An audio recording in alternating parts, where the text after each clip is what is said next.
What's up everyone, Tim here from Everyday Tactical Vids, and we're looking today at the Nitecore MH20. They're calling this a palm-size spotlight, 1000 lumens. It does recharge using a USB. The USB cord is included, and I honestly haven't done a ton with Nitecore. I've seen a lot of their products, I've heard people speak highly about the products, but I think I've only reviewed one light on from Nitecore on this channel. It worked well, and then actually dropped it on a really hard surface, and it was a little bit fidgety after that, so I can't speak to really anything about Nitecore other than it worked well, and then it didn't work so well because I really dropped. I mean, I did just kind of like, it slipped out of my hand one day. It like spiked hard on the ground. So that being said, I'm interested to check this out. I like the idea that it's USB rechargeable, and I like the fact that it's super compact. So we're going to go through some of the details here in the studio. Then I'm going to EDC it for a while, and then we'll report in and we'll show you what it looks like in use and see if this is something we can recommend to you. All right, let's unbox it and check it out. So here it is in the box. We're going to figure it out together as we open it up. It does say 5-year warranty up here on the package. I will remind you that if you get this overseas and have it shipped to you, say in the US, or if it's coming from China and you're in Europe, you're probably going to have to ship it back to that company to deal with the warranty, so just keep that in mind as far as your cost. If you get it from a local retailer, not as much of an issue. I already told you the information here. USB rechargeable, MH20. It's a palm-sized spotlight, as they say. On the back, there's a little bit of information. Multitask hybrid series. I've seen them say stuff like, like medical series or everyday carry, stuff like that type series, and then some information over here on the side. So let's open this guy up, see what comes in the package. Box is empty. Let's put the light over there. Here's our user manual. Those come with a Nitecore lanyard and some extra O-rings, and there's a pocket clip right there. Do have the USB. Love this already. I'm telling you, I love the fact that they have the they have a little Velcro strap. It says Nitecore too, which is cool. But I'm always trying to find gear ties from Night Eyes, other things like that. Sometimes just a rubber band to keep my USBs from going all over the place. So that's great. And then a little holster for it. I can't think of that I've ever used one of these, but this one's got a lot of hook and loop, as you can see, and a big hefty plastic, but still a D-ring there on the back. And it looks like, yep, you can put this on your belt quite easily. So if you're gonna rock the holster, this looks like it's gonna be a good one. I don't ever use those, so let's just keep that out of the way. Put this out of the way. We'll take the light out. Comes in this little plastic thing. So here's what it looks like. A little bit bigger than palm size maybe, but you can see what they're saying. And so that's what it looks like in hand, like so. We'll put the clip on it, and you can see here, I'll show you the end cap, or the lack thereof. There's no, or the end cap, but there's no end switch, so there's no button there. Looks like this is the only way to operate it, which some people like, some people don't like. For me, it's taken a little bit getting used to operate it with one of these buttons, but that thing is big compared to some other lights that I've used, like Through Nights. I'll show you right here. I've got a bunch of different lights. Through Nights. I'm just compare those two. Compare those two. That one's tiny. That one's nice size. Now this one does have the end pressure switch as well, but we can compare it to like an O-light over here, which only has this one. This one looks a little bit bigger than the Through Night, but still definitely notably smaller than the Nitecore. So that's going to definitely be a plus for me that it's got that bigger button that you're going to depress in order to turn it on. Here's your USB. Pull this back, or USB port. Pull that back, put the micro USB in, and charge it up. Okay, so that's pretty much, that's what the light is looking like. So yeah, pretty basic. I will take out the clip, put it on, and then we'll charge it up and rock and roll. Okay, so I've already figured one thing out. Twist off the cap, open it up. No battery. So I'm not totally shocked. A lot of lights don't come with a battery, but sometimes when you get, I would say sometimes, seems like a lot of times when you get a rechargeable light, it'll come with a battery, at least the ones that I've gotten. So it does say here, it gives information in your user manual, and it says this: 18650 rechargeable lithium-ion battery, compatible, yes, recommended, and can be recharged. Then it says primary lithium battery like a CR123. Yes, compatible, but cannot be recharged. And then RCR123 is yes, compatible, but cannot be recharged. Just keep that in mind. I do have some, I have a bunch of 18650s. I think a bunch of them are actually in lights that are committed to kits already, but I've got some that we can use. So we'll pop one in, charge it up, and then we'll show you what it looks like in use, but then after that we'll EDC it for a while and let you know what we think. Here's our first field test for this Nitecore MH20, and I've got it on the lowest setting. That's what it looks like looking at my hand, and my hand is about probably 1.5 feet, 2 feet in front of the camera.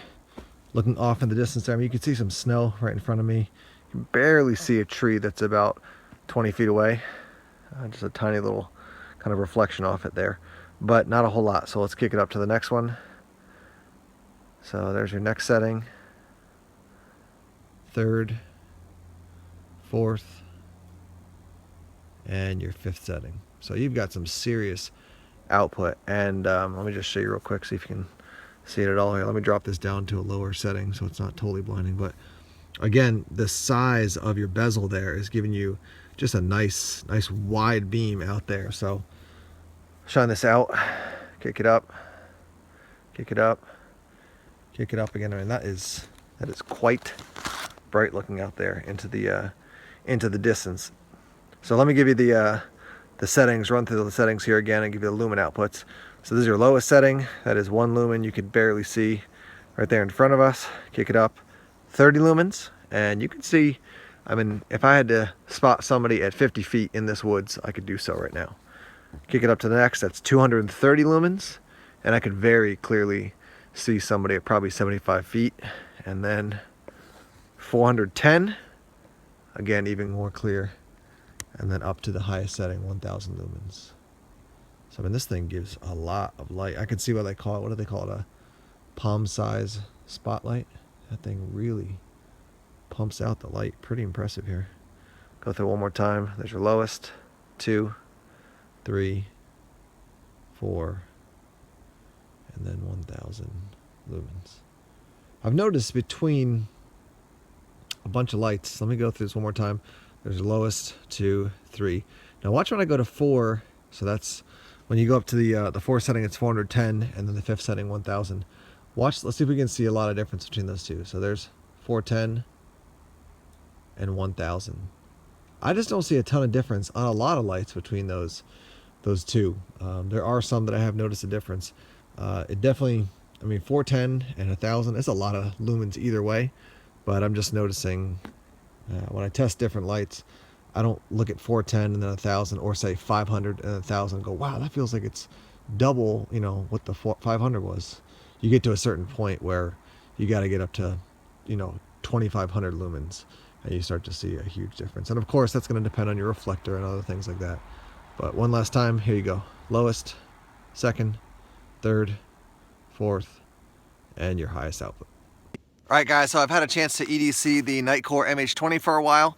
Let me give you some thoughts. First thing I'll tell you is that when you plug in the USB and you're charging it, there's kind of a purplish bluish light that's, I don't know if it's on the edge of or behind this button, but you can see it, and it flashes that color basically saying that, you know, you have correctly attached it and it is charging. The main thing I'll tell you that I like about the light is that for such a compact light, I mean, again, palm size, you know, hand size, and it puts out 1000 lumens. And because of the size of the head of the light, the bezel there, that diameter across the front, you're getting a nice broad beam. You're not getting like a burning hot center and then just kind of a dull, you know, flood or spill. It just gives a nice overall beam. So whatever reflector they're using, I think works quite well. The one thing that's the downside for me is that thickness there. So this is about the diameter of the head is about the same thickness around like my Surefire Fury and stuff, which for me in general, I don't mind using that as an EDC light, just like in a front pants pocket, pair of jeans, something like that. But because this is short, I find that the bezel or the head of the light it just rests in a strange place in my pocket.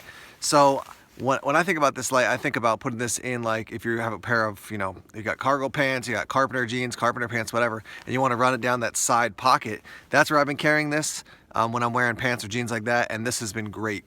So that's how I would carry it. If I just had a pair of pants that didn't have any side pockets, I just don't find it super comfortable. I just think it's not necessarily just the thickness, it's how short it is and where it rests. It's kind of against my upper thigh as opposed to a little bit further down with like a Surefire Fury, and that just rests more comfortable. So that's what I would say. Other than that though, it takes an 18650, takes two CR123s, and easy to recharge. I put links down below if you're interested in purchasing it.